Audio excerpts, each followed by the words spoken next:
Nasa ating linya ngayon si Kapol Bautista. Sir, magandang umaga po, Kapol. Magandang umaga po, sir. O, kamusta kayo dyan sa kasiguran? Ay, okay na po naman, sir. Nagsisimula na po ang anihan dito. Ay, mabuti ho naman. At nga pala, kumusta na ho yung ating rotivator na ibinigay dyan sa inyo? Yes, sir. Magandang hanggang po ngayon nagagamit po namin. Existing po, sir. Ay, praise. Nahalagaan po. Ay, praise God. Salamat na marami. Oo, malaking tulong sa inyo yon, di ba? Yes, sir. At muli po, sir, ay talaga nagpapasalamat po kami sa inyo, sir, sa magandang pinagkaloob po nyo sa amin. Malaking tulong po talaga. Hindi sa amin galing yung kay Happy Anonymous din. Actually, yun. Anyway, sige. So, Kapol, ganito, alam naman ninyo, di ba, na nagtakda ng price cap presyo sa regular milled 41 at well-milled rice 45 pesos per kilo ang Pangulong Marcos. Yes, sir. Yes, sir. Ano ang inyong kaisipan dito, Kapol? Okay, ang una pong naisip po namin, sir, ay sa party po ng consumer, ay malaking bagay po sa kanila yan. Dahil makakatipid po sila ng almost 10 pesos sa presyo po ng bigas ngayon. Kaso nga lang po, sir, hindi po maiwasan talaga na maisip namin na may impact po sa amin na sa producer, sa mga farmers po. Kasi po, unang-una, ang mga buyer po ngayon dito, tumigil na po sa pagbibili, naguguluhan po sila. Dati po ang palay, dito nagsimula po sa 25 pesos, bumaba na hanggang 23, tapos ngayon, down to 16 pesos po ang palay na lang. Wala na naman po. Hala, 25, naging 23, naging 16. Yes. Yung 18 pesos po, yung special rice, yung 218. Pero yung mga ordinary, kinukuha na lang 16. Then yung mga hybrid, I think, baka abutin na naman siguro ng 13 pesos to 12 pesos na lang po. Kawawa po naman kami.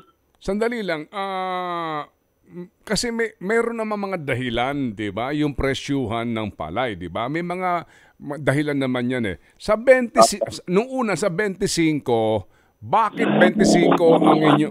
Opo. Pag pinag-usapan natin, Kapol, kayo ang nagbebenta ng 25, basa ito o tuyo na? Dati sa press pa lang po yan. So wet pa ito, basa pa ito, bagong... Kaani pa lang po, kalalagay sa sako. O sige. So kung kayo nagbebenta nga dati ng mga 25, 23, bakit ganun kataas ang presyo? Sir, sila po ang nagbibigay ng presyo niyan. Hindi po kami ang nakapagbibigay ng presyo. Dahil ang nangyayari po sa amin dito, talagang buyer lang po ang nasusunod ng presyo. Wala pong nagagawa ang farmers.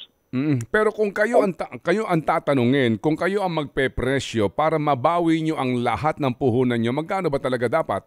Yes, sir. Maganda po ang tanong. Kasi po talaga kino-compute na po namin yan. Pag ang palay po namin ay kinuha lamang po ng 18 pesos, halos break-even lang po kami dyan, sir. Dapat po steady rin po sana ang presyo ng palay namin para po at least naman gumawa man sila ng programa, hindi po kami maapektuhan. Wala po, hindi po nakokontrol ang presyo ng palay dito. Wala. Sa 18, kaninyo, halos break-even kayo. Pero doon sa 18 ito, pwede ba namin malaman ano ang pinagbabasihan nun? Pataba, di ba? Yes. Opo, insecticide. Ano mga pinagbabasihan nun? Okay, kasi kako-compute ko lang po, sir, talaga nung input po namin, sir, Actually po, ang isang hektarya po, basis po natin isang hektarya. Ang lahat po kasama po ang from seedling, land preparation, transplanting, saka yung mga input po. Kinompute ko po, sir, kanino, umaabot po ng 40,500 per hectare po ang consumo namin. Except po do sa harvesting po, sa pampalan po yun, sir, sa input pa lang, saka sa preparasyon. So pag yun ay kinuwenta mo doon sa iyong expected na ani ng ilang sako ng palay para natin makuha yung break even lang kaninyo, ha? Wala pa itong kita, break even lang. Wala pa po yan. So paano yun? Ano ang kwentada doon sa inyong 40,000 at 500 pisong puhunan per hektar? Dapat po sana, sir, kung aani po kami ng sa average, sabihin na lang po natin 60 bags Mm. o 70. Kasi pag umani ka lang po ng 50 bags, naku, wala rin po mangyayari. Lalo po sa inbred. Mm-mm. Kasi yung masisang po, i-computation po yan, ang isang bags po sa amin, ang average po niyan is 55 kilos. Aani ka po ng 50 bags. I-multiply po natin yun. Doon po malalabas kung Oo. magkano po ang gross. Oo. So sa inyong pagkikwentada, kasi itong 18 na ito, sa akin lang ito ha, Kapol, ha, kung tama itong Apo, aking matagal na pakikipag-ugnayan sa grupo ho ninyo at sa ilang pang grupo ng mga magbubukid, usually, Apo. usually kayo, ang inyong kinikwenta, yung binhi, di ba? Yung fertilizer, pestisidyo. Tama? Yes. Okay. Opo. Maging yung kurudo kung kayo'y kukonsumo. Opo. Opo. Including labor po. Including labor. Opo. Yung bang labor talaga dito nakasama na sa 18, hindi pa? Kasama na po yan sa yung pati ang labor. Kasama na po yan. Mm-mm. Pero yung on break even.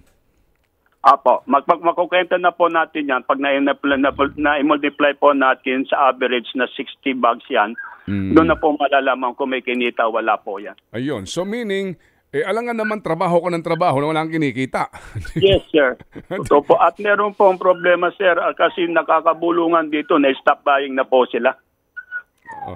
Sige, Ang buyer. opo, kasi gusto ko muna ma-establish no kung magkano ba talaga yung presyo ng palay na hindi Yes. na hindi break even, Tatay Paul, kasi kung break even, ba't ka pa nagpagod? Yung nga eh. Wala po kasi magawa ang farmers dito dahil ito lang po ang alam nilang hanap buhay. Umaasa na lang po sa depende kung ano ang mangyayari po sa bentahan ng palay. Sige, so Ganun po. so sabihin na natin Tatay Paul, no, kung 18 ang break even, so more or less ang makatarungan na presyuhan dapat sa inyo ng palay na meron na kayong kita kahit papaano mga 20, ganon? Yes, sir. Eksakto po, 20. Dapat naka-steady po sa 20. 20 man lamang para masiguro lang na maliban sa pagbabayad mo sa utang, sa upa mo sa halimaw, 'di ba? Sa lahat ng mga gastusin mo, meron ka maitatabi para sa matrikula ng anak mo. Yes, sir. Talagang totoo po yun, sir. Amen. Sige. So ngayon, dahil sa balitang ito, ano na nangyayari ngayon, Tatay Paul? Go ahead. Opo, nagpapanik naman po, nagpupunta sa akin dito ibang mga kuwang ko, nagtatanong nga, ay sabi ko nga, i-interview nyo ako ngayon. Ay sasabihin ko nga po talaga yung kalagayan namin. Actually po dito sa lugar namin, bumili po sila ng una ng gano'n kasi kunti pa lang po nag-aani. Pero ngayon po, tapares po, mag-aani po ako sa 7, that is Huwebes po yun.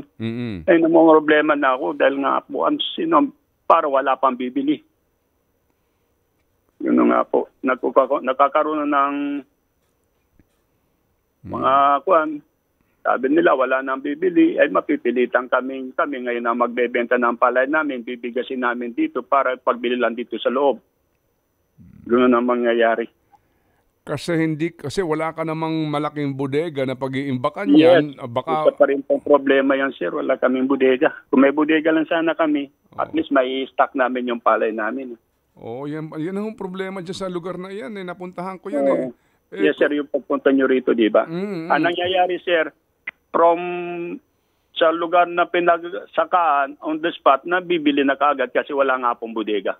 Oo, kasi mahirap ka mag-imbak na marami, baka ulanin, mabasa, sayang. Yes, opo, walang mapaglalagyan. Sige, so, dati-rati ka ninyo, ang trader nagpe-presyo, no? Sige, Yes, sir, 25 tayo, 23 tayo. Pero ngayon, meron ng kamong bumibili ng 16 sa mga umane? Yes, sir. Kahapon lang po, may nag-report po sa akin, 16 lang. Ang bili? Ang bilis. Hapon po yun. Awan ko lang po itong araw na ito. Oo. Check lang po kung magbago sila na isipan. Ganun. Ang ikinakatwiran noong trader, bakit naging bagsak sa 16? Kasi nga po, ang iniisip po nila, bumaba nga po dyan sa, yan na nga po yung EQ39 na po yan, na yung programa po ni BBM, natatakot na silang bumili. Kasi kapag binili mo ng mahal, ipoproduce mo pa, times 2 kaagad yan, di ba, Tatay Paul, no, para maging bigas. So hindi ka aabot sa 41 sa regular milled. Yes, sir. Kasi po, sa 41, yan, hanggang 45, dapat ang buyer dyan, yung mga distributors, yung mga rice literal, and pumapreso sila ng 38 per kilo na yan. Kasi, na bigas. oo, kasi Tapos kukunin nila sa amin kami ang naapektuhan po. so sa inyo kukunin yung pagkalugi nila. Yes, ganun po ang mangyayari. Ito Wala nga- naman kami magawa dahil mas anong gawin nilang presyo, wala kami magawa dahil nga po yung iba may utang na, yung iba walang bodega, kaya po nakakagano. Kumbaga, wala kami paglagyan sir talaga. No choice. Tatay Paul, ilang hektarya ka mag-aani? Mag-aani po ako ngayon, yung sa akin po 2.3. Kung meron lang sana sir na makonected dyan na talagang bayan na talagang kukuha sa palay namin, mas ka ako tutulong para lang makuha itong mga palay namin. Aani po ako ngayon na Huwebes siguro di sir bababa ng 300 siguro. 300 bags, no? Opo. Oo, at itong ngayong aanihin mo, ulitin ko lang, hindi ka pa nakakasiguro kung may buyer nito, no? Yes sir, opo, wala pa po hanggang ngayon. Kaya Oo. hindi ako makatulog. Hindi ka kawawa naman to si Tatay Paul. Itong aanihin mo na ito, ilang buwan mong pinaghirapan to? Balik ko po sir, 3 months na mahigit. Kasi 108 days lang po yung palay eh. Magkano utang mo, Tatay Paul, ngayon? Actually naman sir, wala naman po ako utang. Kaso nga lang, siyempre, puhunan ko rin po yun sir.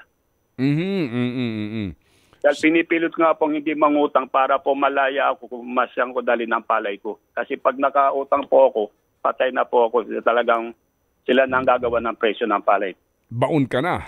Baon na. Anong po ang mangyayari? Yung ating ibang mga miyembro dyan, meron ba bang mag-aani? Magsisimula na po kami. Sisimula na po anihan. Oo. Magmula nung magawi kami dyan at maghandog nga ng rotavator galing kay Happy Anonymous, meron na ba kayo na-acquire na halimaw? Meron na po, sir. At least meron na po kami 2 halimaw. Oo, ito'y galing din po sa inyong kooperatiba. Ito po ay naibigay po ng RCEP. Okay, mabuti ho naman, nakinabang kayo, ano ho, meron na, kahit pa paano. O sige po, pero wala pa kayong patubig?